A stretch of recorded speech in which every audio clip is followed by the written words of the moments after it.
"Get out of my hotel. You don't belong here." Those weren't whispered words.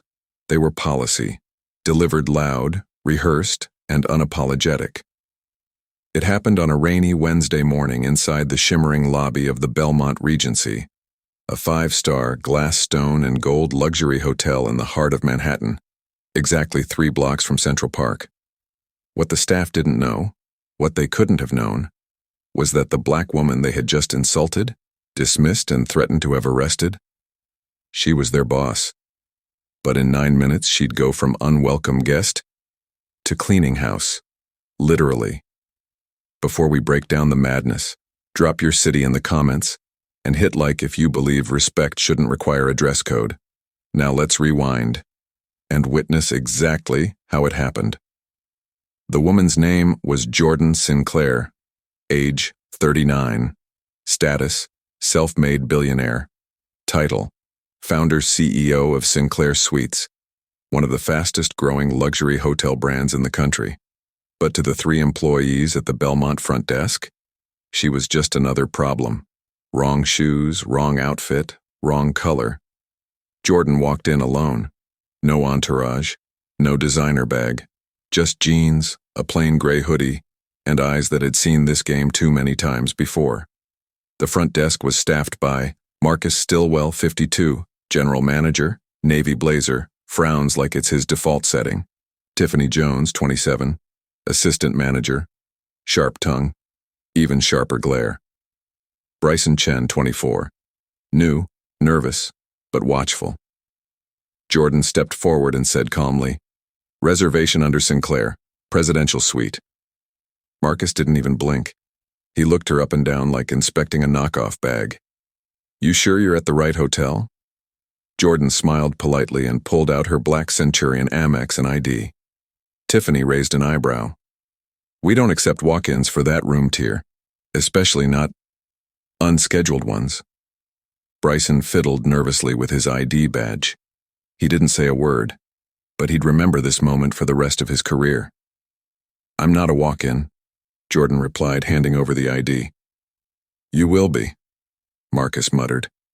He didn't mean for her to hear that, but she did. Tiffany took the credit card with 2 fingers and as if it might bite. She squinted. "Huh, weird. Black card with a basic outfit," she said out loud. Bryson gave her a sidelong glance like, "Girl, seriously?" Marcus didn't even wait. He clicked a button beneath the desk. "Security, stand by. We may have another fraudulent attempt on the penthouse reservation." Jordan tilted her head lightly. No panic, no protest, only, "You're sure you want to go down this road?" Marcus replied smugly. "You people try this all the time." A pause. Bryson finally glanced up, eyes wide. He started, hesitating, but Marcus shut him up with a sharp look. Tiffany tapped into the system and said, eyes still glued to the screen, "I do see a reservation tagged for a J. Sinclair, but this sorta looks like it was input through a back-end admin portal. That's odd."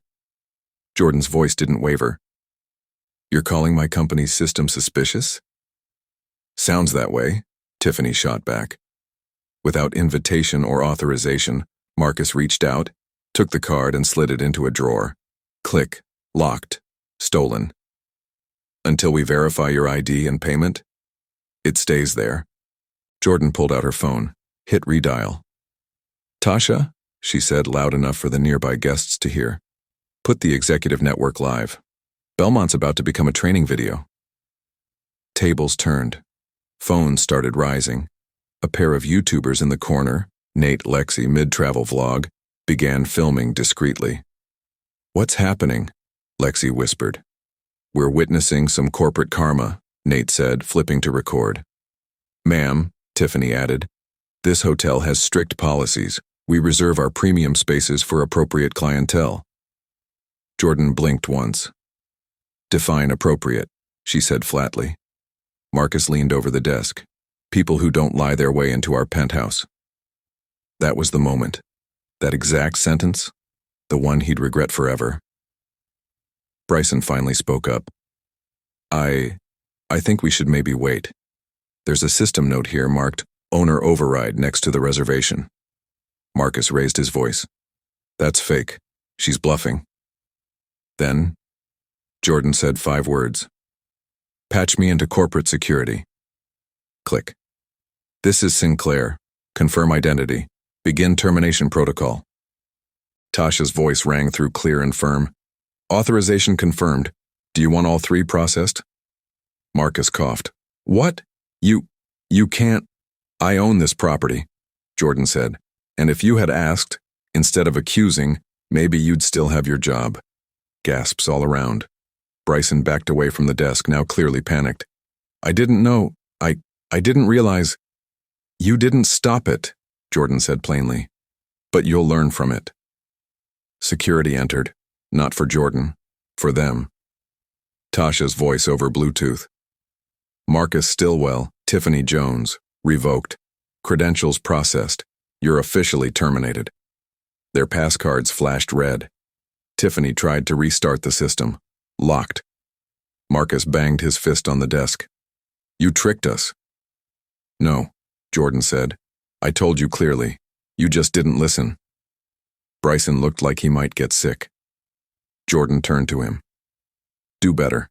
Don't repeat their path. He nodded. Jordan walked behind the front desk, behind her desk, for the first time in that building. Effective immediately, she said aloud. This location's management team is dismissed. New oversight begins now. She turned to the guests, all watching, recording, whispering. Some of you saw what just happened. Tell others. Not for virality, for visibility. One guest, an older woman in a church hat, stood and clapped once. About damn time. Others began to follow. Nate Lexi's video would rack up 4 million views in 3 days. This isn't just a clapback, Lexi captioned. It's a case study in what not to do. Tiffany, denied employment at 5 other hotels, still disputing it. Marcus, facing potential legal action over past complaints finally unburied. Bryson, still on probation, now shadowing under Elena Rowe, the new interim GM. The Belmont, now one of the top-rated locations in the Sinclair brand.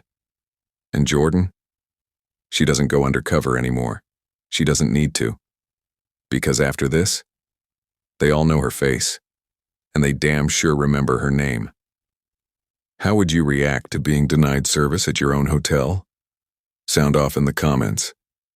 And if you've ever seen anything like this, hit that like, subscribe, and keep your phone rolling, because silence never helped anyone.